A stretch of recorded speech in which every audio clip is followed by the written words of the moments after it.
Cinematary listeners, this is your host Zach Dennis with a quick bonus episode. So I'm sure most of you have heard us talk a little bit about our Patreon page, patreon.com/cinematary, where we try to come up with some, different content so that people who are fans of the podcast or want to help support what we're doing over at Cinematary can do so and earn some nice incentives for that. Right now we have a special series over on Patreon. We call it Film Theory and Chill, and it's kind of a way to dig into these very weighty topics in film theory, but kind of make it a little bit more accessible, help broaden our own horizons, and just use it as kind of a conduit to spark discussion about what we're thinking about in movies today.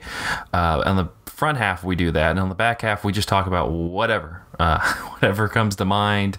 And Film Theory and Chill has seemed to be pretty popular so far with our patrons, and so I wanted to show this to the regular Cinematary feed people. This is our most recent episode, or at least the clip of it. I'll let you guys kind of listen to it, but this is the first half of the Film Theory and Chill. There's no chill in this, but we looked at Andre Bazin's The Evolution of Film Language. This is myself, Nathan Smith, and Andrew Swafford talking a little bit about Bazin's very, very important text in terms of kind of film theory and film criticism. I know that it was kind of good that we were able to get to this so quickly in this series. But again, if you'd like to support our Patreon, all of the funds that are donated to our Patreon page go to supporting our writers, so that whenever we have a new review coming out, we are able to pay those writers just a little bit for their hard work. But yeah, patreon.com/cinematary. Please consider it as a donation. And if you're wanting to support the website or the podcast, this is the best way to do it, along with the bevy of other ways, such as rating and reviewing and all those good things. Sharing the podcast on social media helps as well. But I have talked way too much. I am rambling. Let's go ahead, and this is our most recent Film Theory and Chill, and a nice little teaser for those who have not listened to it before. I hope you like it. Thanks for listening.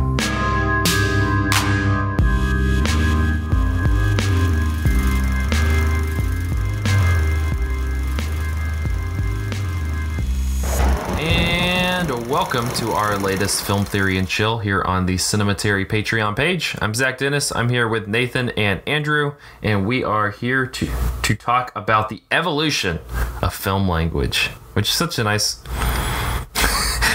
what a way to enter this conversation. We're going to talk about the evolution of film language, and then if you hear that noise, it's everybody clicking the podcast thing off and are like, "Yeah, we're going to listen to like whoever Marin's talking to this week." This is our first Andre Bazin episode, which I think could probably should have been. It's still pretty early in this series, in this whole thing, so I think we're okay. But it's one of the guys that you probably should hit on pretty early in film theory, because he's somebody that probably people come across not only in like theory specific classes, but just like general film history courses. We had to do the one about Schwarzenegger first, though. We have to knock that one out. I mean, come on, please. Nathan, I'm gonna toss it over to you real quickly just to kind of give a backstory on Bazin, because like I said, he's somebody that even casual cinephiles probably are aware of just because of his relationship to the French New Wave. Yeah, I mean, he's a name that I think, like you said, people definitely hear a lot. He pops up in a lot of books and studies of French cinema and European cinema, and somebody who had a very I think tangible impact on the direction of just like cinema on a very broad level. He was born in France in 1918 and started writing film criticism in the 1940s. He was one of the co-founders of Cahiers du Cinema in 1951, which, if you know about the French New Wave, then you probably know about Cahiers du Cinema, or at least have heard of it. This very long-running formative French film publication, which is still going on today, not quite as influential and read and hotly debated and discussed as it might have been in another time. But, that is a publication that all of these French New Wave guys started at. Godard and Truffaut and Rivette and Romer, all of them started off as critics at Cahiers du Cinema and then eventually started making films. And Andre Bazin is kind of the godfather of all of that. He was not a filmmaker himself, unlike the sort of critical children that he fathered, but he really, I think, shaped how those guys viewed the seventh art and some of their ideas. Do you know how he knew all those people? Was it through academia, like in a college setting, or no? Something that I think is pretty distinct about Bazin is that he was a total autodidact. He was not an academic or a scholar really at all. He was just like totally self-taught, self-trained, and they all met kind of through the Cinematheque, which is still a theater in Paris today, the film museum that was kind of funded by the French government, was run by Henry Langlois, who was like a sort of cultural minister basically over cinema, who owned this private museum of artifacts and whatnot that then became a public institution. And it was also a big repertory house and kind of the birthplace of auteurism a little bit, just because, once World War II ended and the Marshall Plan was instituted by the U.S. to try to help fund the rebuilding of Europe, you had all of these American movies coming to French theaters, playing, the whole backlog of movies that kind of built up during World War II. So you're having all these John Ford movies in a row, Howard Hawks movies in a row. We've talked about auteurism in the past. So if you're listening, you guys probably know this story, but, this is where the sort of ideas that Cahiers really innovates and develops come out of. So, like I said, I think the thing that's kind of distinct about Bazin is that he's not,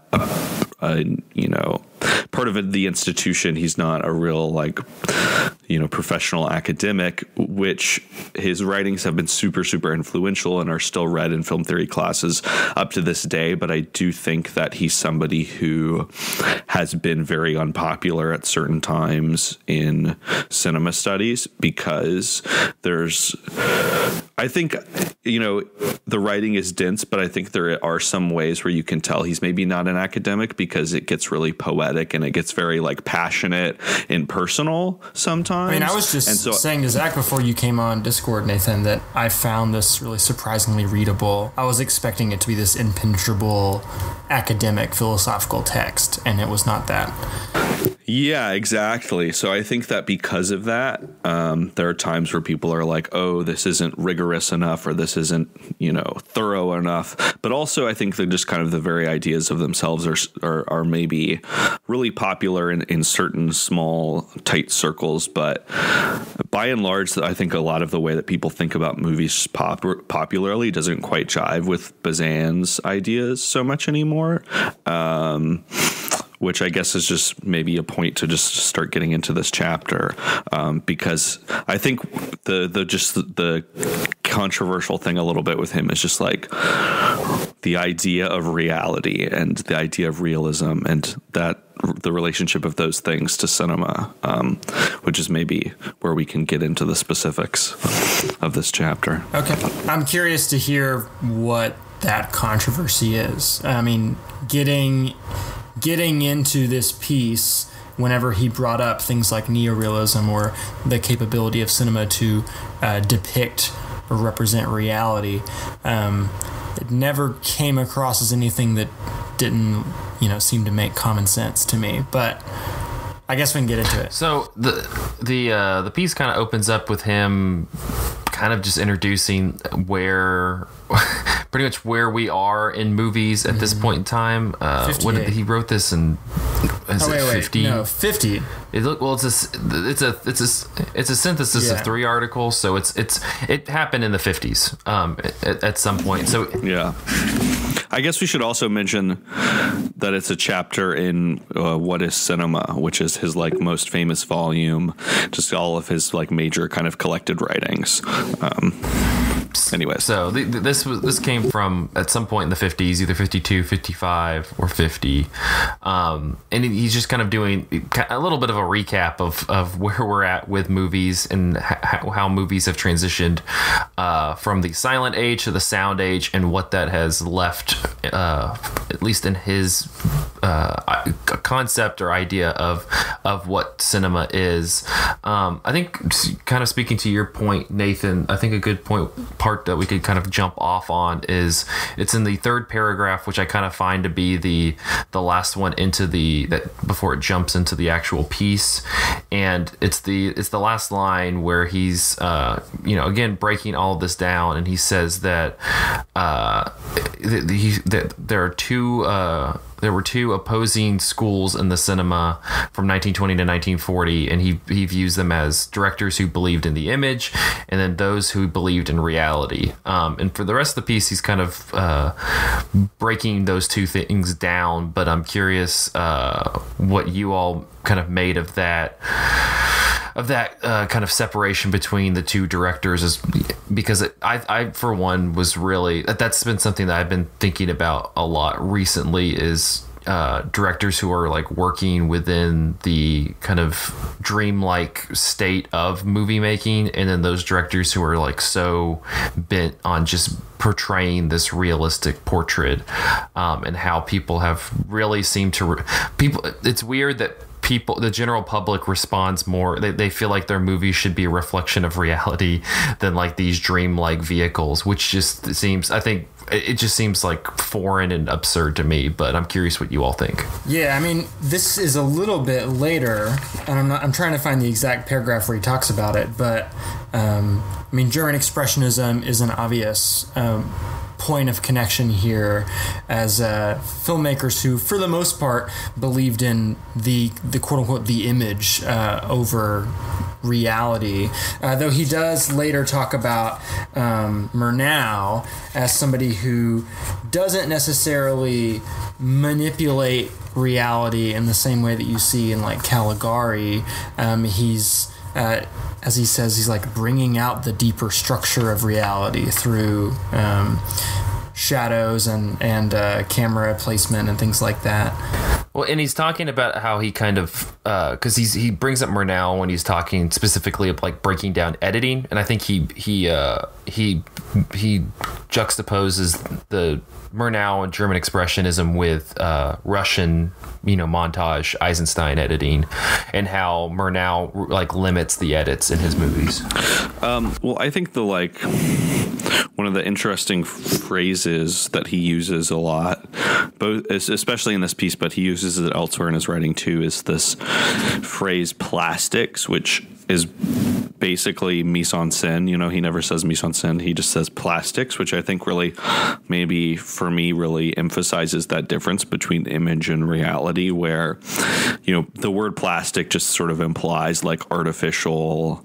And so I think that the image filmmakers, maybe the difference is that they view film as like something inherently artificial that you can just like manipulate, and is not, it maybe starts in reality, but the finished product is something totally distinct.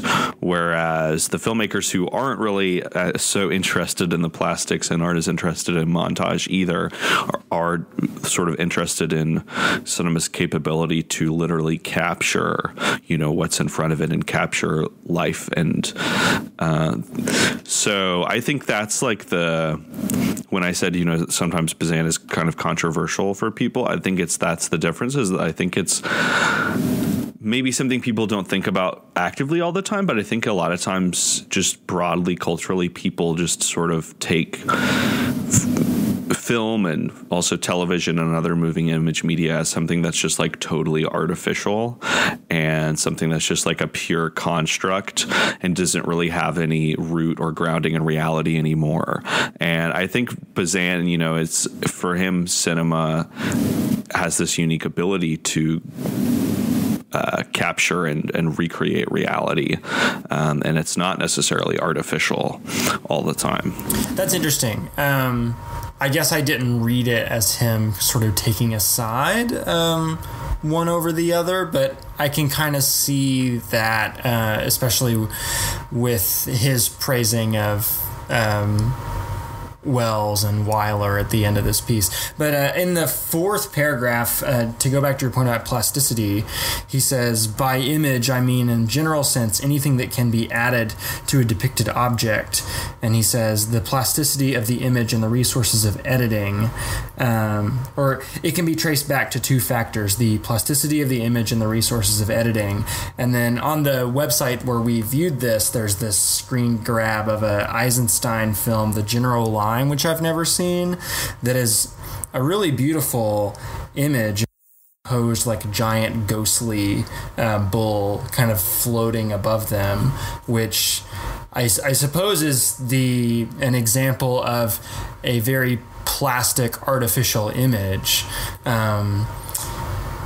And so Nathan, I guess you're saying that he is sort of in favor of moving away from obviously artificial images like that? I think what it is because I think that you're right to say that he doesn't really pick a side necessarily, because I do think he does favor this sort of like capturing of reality, but there's also some inconsistencies in his taste. Like he does like, Eisenstein, who seems kind of opposed to this idea of reality, objective reality. And I mean, even though Wells is known for innovating deep focus, I think there are a lot of other things about Wells's style that like totally don't jive with that at all. So I think what it is it comes down to like more almost sometimes not so much the like image itself being artificial, but like or manipulated, I think is a better word. Like it comes down not to the image being manipulated, but like the audience being manipulated. I think he really doesn't like when a filmmaker really overtly directs an audience's focus or leads them to one clear idea. He's really invested, I think, in like a very ambiguous view of cinema. This starts to get into like some of the kind of paragraphs and pages right after the opening that we've been talking about, but he starts to like precisely define montage and define different types of montage. And he starts to say that, that like his issue kind of with montage is how it just leads you to like one meaning, one interpretation, one definition, as opposed to like, and this is kind of skipping ahead a little bit, but as opposed to like deep focus, which just sort of gives you all of the information on the same level and doesn't necessarily direct your attention to one object or symbol. And to jump kind of ahead and backwards a little bit at the same time, in the second paragraph is really where I see him sort of laying out the aims of the piece.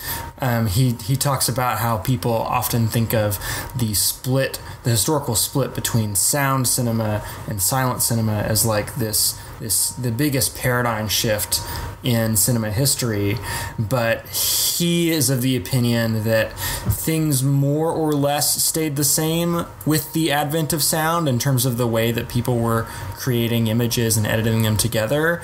It was more later in the 40s with people like Wells and Weiler who introduced ideas like deep focus that we started to really reconstruct our idea of how films communicated narrative to us. But another thing that stuck out at me before we get into the deep focus stuff is when he's going through all these editing styles, the Soviet montage, and then D.W. Griffith's parallel editing, which, of course, there are other precedents for parallel editing around the same time and before D.W. Griffith's. But he mentions that like just thinking about silent cinema in terms of these couple forms, the only thing about editing in these categories is sort of ignoring other more free floating editing styles, and he brings up Nanook of the North, where you see like an entire. I haven't seen Nanook of the North, so I'm not sure exactly what shot he's talking about, but one fishing shot that is. It plays out in real time. It's very, very long.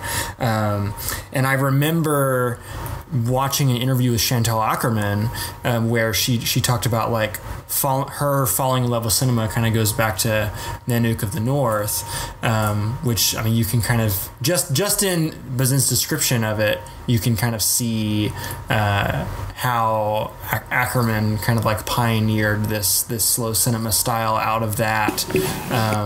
Yeah, I mean, so, that's exactly. Yeah, there are these different strains of editing that we often don't think about back to the sound. I mean, that's exactly like, I was exactly going to just bring up slow cinema, because I think you see here like sort of the groundwork for that being laid, where, he literally says like, wouldn't it, isn't it much more moving in Nanook of the North to like let that duration play out than to just imply it through montage, which I think that sort of this like investment in reality and in the real, like being able to capture the real experience of time is like a very key to the idea of slow cinema.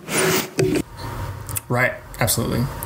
And I was also thinking about, I guess we're jumping into the deep focus stuff that he talks about later with Wells and Weiler, but in these sections of the essay where he's talking about showing these multifaceted images and kind of like letting the audience's eyes just sort of work through them without being directed by editing and camera angles.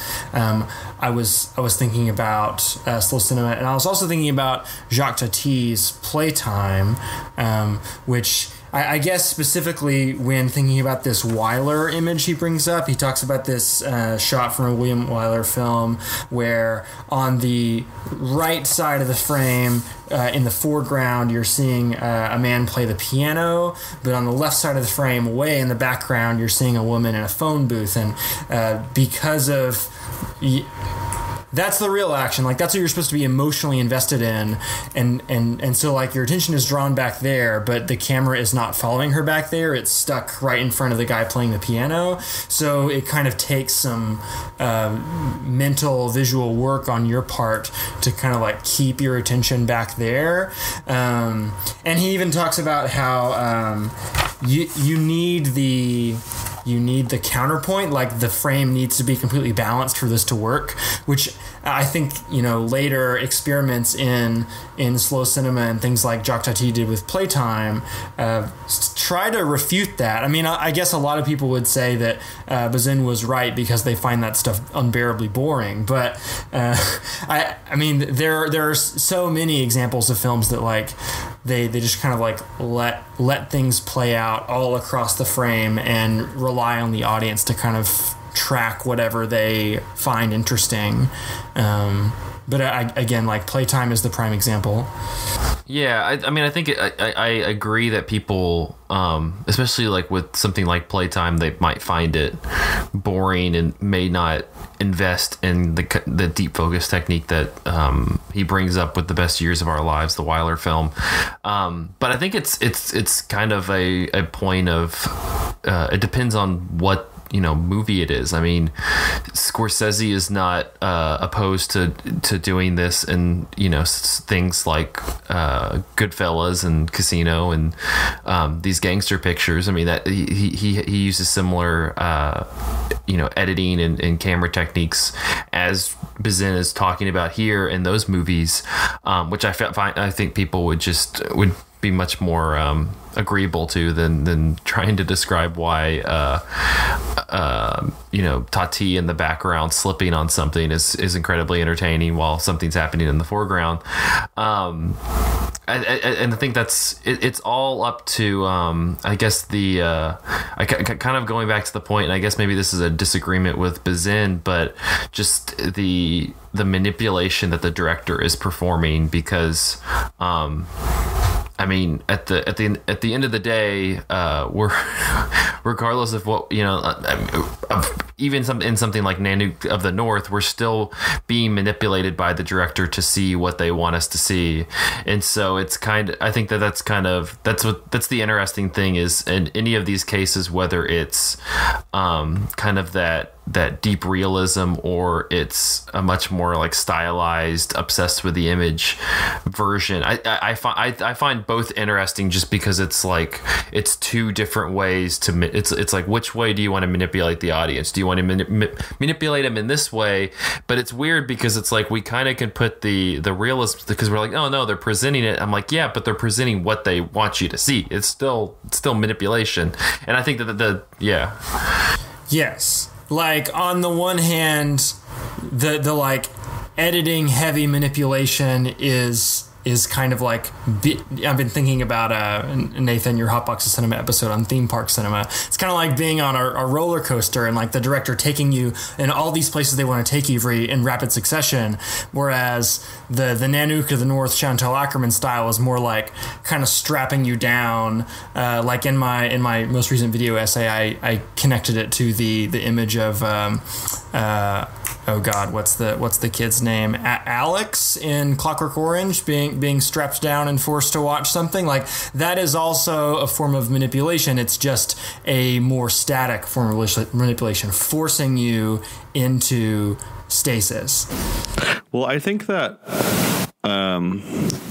it starts to get into, you know, it's maybe less about the image itself, or at least like Bazin's interest in reality is less about the image itself and is more about like a certain sensibility or like a kind of emotional honesty or something like that, or some kind of fidelity to how people live. Because I don't know, like one of the really interesting passages for me is when he's going through this, like, just sort of, you know, in the middle of the essay, when he's just going through this history of the past few decades of cinema, he is saying that, you know, like the real kind of revolution between 1940 and 1950 in cinema is less on the level of style than it is subject. And he says, is not neorealism primarily a kind of humanism and only secondarily a style of filmmaking? Then as to the style itself, is it not essentially a form of self-effacement before reality? So I think his thing is like what, you know, films feel somehow like authentic to real life, you know, like, because all of these films are still manipulating you, but I think it comes down to just like a certain expression of feeling. I don't know exactly like what that feeling is, but I think it maybe just comes down to like seeing a film and like knowing that it feels really dishonest and cynical, because there's a way that, you know, a film can be like aware of that manipulation and play around with that, but does it to like lead you to some productive place as opposed to just like trying to produce a pure hollow sensation. I don't know. It's weird. It's like it's on the one hand, like he's, you know, Andrew, like you said, way more accessible than a lot of like real academic kind of theory, but it's also sometimes like he does kind of not hard to know what he's arguing for. Yeah, it's like the kind of exact sensation that he's talking about, or the exact kind of cinema. It's like it's still a little bit slippery and hard to like pin down exactly what it is.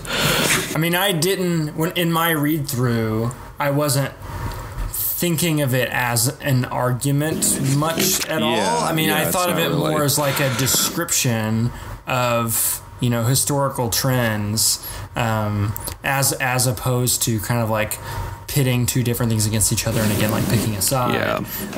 Well, I think it's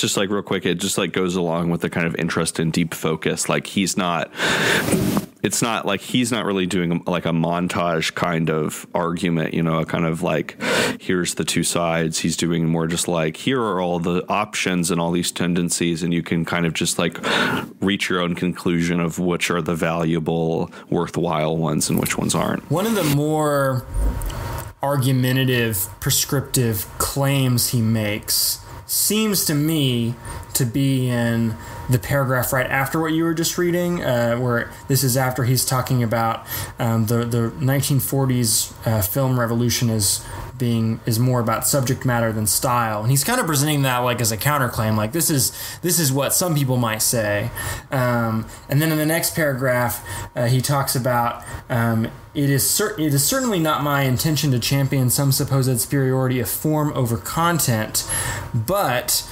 new wine should not be put into old bottles. And one way of understanding better what a film is trying to say is to know how it is saying it. And so that comparison to putting wine in bottles it almost sounds like something that like Godard would say, of course, as somebody who like studied under this guy, like that we should be innovating in cinema no matter what direction that innovation goes in, right? And the purpose of doing the critical work he's doing is not necessarily to say what is better or what is worse, but just to understand how it works, which to me is like as good a case as any for like why we're even reading this stuff in the first place. I mean, I agree with that, because it's kind of it's like why. We have this discussion over and over again with different movies where it's because you hit this thing where it's like, oh, whatever is just this, but kind of redressed. And you're like, yeah, but I guess for a good example. So you have something like Knives Out, which comes out this year. It's not revolutionary in any way.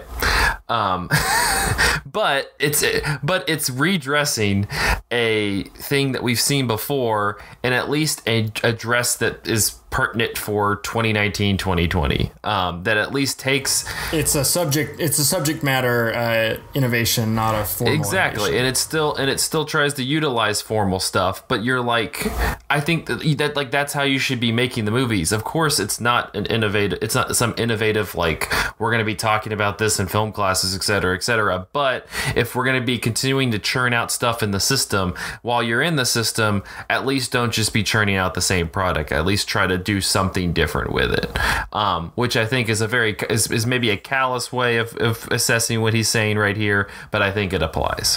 Whereas something like Long Day's Journey into Night, for example, might be putting new wine into new bottles. Yeah, no, I think you. What about old wine in new bottles? Maybe that's good too. Just have any wine at all. Coppola wine, packing old weed in a new bowl. Maybe Long Day's Journey Tonight would be old wine in new bottles, because it's this almost rote noir plot for the first hour and a half, but done in this very strange way. I mean, the last part is different, but anyways, we can move on. I feel. But there's nothing. But the point of it is, there's nothing wrong with that. That's what we need to be doing. That's fine, because of course you're not gonna, you're not really gonna like reinvent the wheel every year. So if you're gonna at least have to do stuff, at least try to do something with it. Are kind of approaching the end of the main points in this essay, to be honest. But one quote that I wanted to throw out before we got to the conclusion section is he gives a quote from Renoir, and Renoir says, "The longer I work in my profession, the more I am drawn to mise-en-scène and depth in relation to the screen. The more I do that, the more I am able to avoid the confrontation of two actors who stand like good boys in front of the camera as though they were at the photographers." Which is interesting. I mean, it kind of makes me think about one of the points I made in my video essay about kind of getting tired of the rapid fire editing of like shot reverse shot conversations when you're used to when you kind of like become attuned to seeing them play out more organically in slow cinema, but he's kind of taking it one step further than that, and not just saying, we should be patient and willing to watch a scene play out, but we should be interested in watching multiple scenes play out in the same frame. Like that's the standard he's setting. Yeah. I mean, I think that like Renoir is kind of the like prototypical Bazinian filmmaker, maybe because I don't know, when I think about like a Renoir movie, a lot of the times it's like I feel like it's kind of a filmmaking that like resists screenshots a little bit, because so much of it is just in this kind of like not rapid motion, but just continuous fluid motion. Like something like Rules of the Game, I think it really exemplifies what Bazin is interested in, because it's very much committed to like being true to kind of both spatial but also emotional relationships between people. But it's not static. You know, the camera is like always kind of roaming and moving around, and it's not just like, okay, put the camera down, Nanook of the North style, and just like document it. The camera is very much a camera and is like not a rooted to some like real perspective, but in that just that motion, I guess, and that kind of movement and embracing that part of cinema, as opposed to like montage, which sort of requires every image to just like be a little discrete image that can be paired with another image. You know, Renoir is just like, let's just kind of flow, I guess. Yeah, flow is a word that was coming to mind when you were working through that. To throw out another couple of quotes, to connect to your point about like a camera that is a camera and is like sort of in imbuing like a will upon the scene, or imbuing meaning into the scene. Near the end of the piece, Bazin says, the spectator has only to follow the gaze of the characters like a pointing finger, and you will have an exact understanding of all the intentions of the director. And skipping ahead a little bit, he says, every point of dramatic articulation is so sensitive that a shift of a few degrees in the angle of somebody's gaze is not only quite obvious to the most obtuse spectator, but is also capable through a kind of leverage of turning a whole scene upside down. And in this conclusion section, he starts to use the word gaze a whole lot. Basically just saying that like the perspective that we are viewing things from is going to affect the meaning that we are drawing from it. So a director's job is important. He also doesn't pass any value judgments on any individual decisions in terms of how a gaze is constructed. He even says, it would be beyond the scope of this article to analyze the psychological repercussions of this relationship, which made me think that it would probably make sense to follow this one up with the male gaze next week or next month. Yeah, that would be a good connection. I would also love to get Paige on that episode, because she talked so much about this in the episode you guys did about The Handmaiden. I think it would be interesting to kind of go back to the source and parse through that. Yeah, that is such a weird essay to go back to, because it only uses the male gaze as a phrase once or twice, and there's all this all the fun psychoanalytic stuff that Freudian nobody has patience for anymore. But it's still kind of fun to mess around with. So, you may have anything else about this essay before we wrap up and chill? Let me see if there's any quotes I've underlined to read. I don't. The kind of takeaway that I had from it is it just really vibed with stuff that I've been thinking about a lot lately when it comes to when it relates to what our relationship is with the narrative on screen. I was thinking recently about how much more rigid people are when it comes to assessing the realism or just what's happening on a screen, whether it's television or movies, and what the characters are partaking in, rather than they're completely less rigid in that regard in just real life. In real life, it's just you can get by with so much stuff, but it's are we gonna let Uncut Gems get by because he said turn on ESPN and then it was TNT? Because I can't let that happen. It's it's like these tiny details that people like grab hold on with stuff, and you're just like, that's not the ultimate point of like why we're watching this thing. That's not how the meaning is being constructed. Right? Exactly. And so I appreciated this essay because it kind of verbalizes a lot of the techniques and ways of manipulation that film has, that is like, yeah, this is how you should be processing. This is kind of how you should be using to process this stuff. You shouldn't be holding it to these absurd checklists that are based in reality, because I mean, I don't know, again, maybe this is a disagreement with Bazin, but I'm just kind of like, even in the neorealist examples that he gives, he mentions Rossellini's Germany Year Zero and De Sica's Bicycle Thieves. There are elements in those that remind you why it's a movie, even when they are supposed to be these like deeply realistic portrayals of things, like these techniques of editing, this use of the kind of the composition of the shot, like all of that stuff is still in play, even though it's this realistic portrayal of a story. And I don't know, it's just something that people kind of neglect, that I don't really feel like is that weighty or that like heady of a topic to kind of think about while you're watching movies. I think that should just kind of be like, yeah, that's how you should think about movies. You should think about movies in terms of them being movies. I don't know, that might be irrelevant to this entire conversation. I just wanted to get that off my chest. No, I completely agree. That's all I have. I recently had a Twitter beef with a student who was trying to argue that Moonlight wasn't good because it didn't present enough facts about the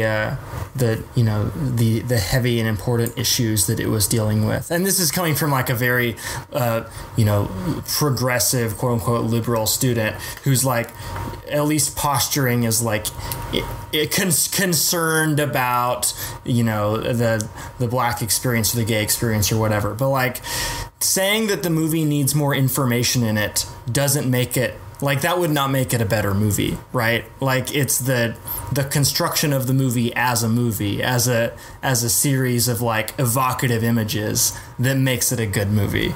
So just to speak to your point, Zach, I totally agree. Nathan, did you find any quotes that you wanted to point out? Yeah, there's one line I really like. The meaning is not in the image. It is in the shadow of the image projected by montage onto the field of consciousness of the spectator. Also, just one of my favorite little lines in all of film theory. The German school did every kind of violence to the plastics of the image. Just love that expression. Every kind of violence to the plastics of the image. Great phrase. That's a great phrase. Bazin was a poet and he didn't even know it. I'm choosing to interpret violence with a positive connotation in this quote. Oh, yeah, I think so. Just kind of an aggressiveness. The Germans have some negative violence, but this is a positive violence. Cool. We'll link this up. This is honestly a relatively breezy, short one for compared to a lot of the ones. So if you have if you want to read it, it's available, and we'll link it in the Patreon page so that you can check it out.